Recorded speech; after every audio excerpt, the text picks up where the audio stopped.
sa iya ha. Tungod kay nakakanta ka sa stage.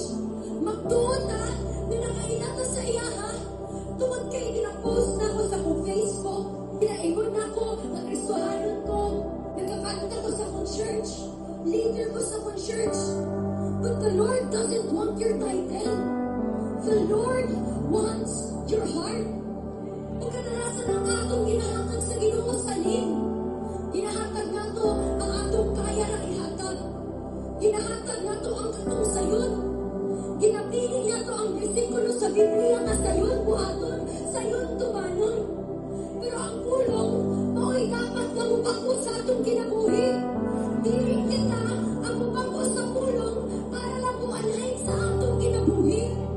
If you want the Lord to move in your heart, if you want the Lord to move in your life, you must be all in for His glory. And sad to say, there are so many Christians who claim that they love the Lord.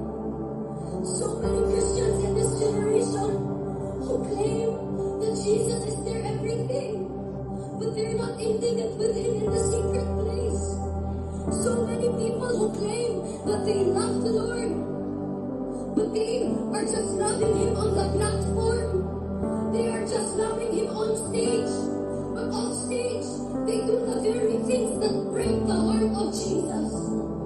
And you wonder, gano man sa akong pagpangalagan sa Ginoo, kapoy man gihapon ko.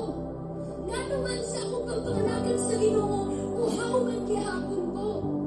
Gano man sa akong pagpangalagan sa Ginoo, gapangita man gihapon ko. But it's because worship became your job. Worship became an obligation. Worship became a duty. Kasimba na lang ka tungod kay Domingo na. Kakanta na lang ka tungod kay ikaw ang naglastar ritual. Kasayaw ka tungod kay mauna ang imong naandan. It became a job. It became a duty. It became an obligation. It became a task. And when you ask yourself, deep inside your heart, is Jesus still really with me?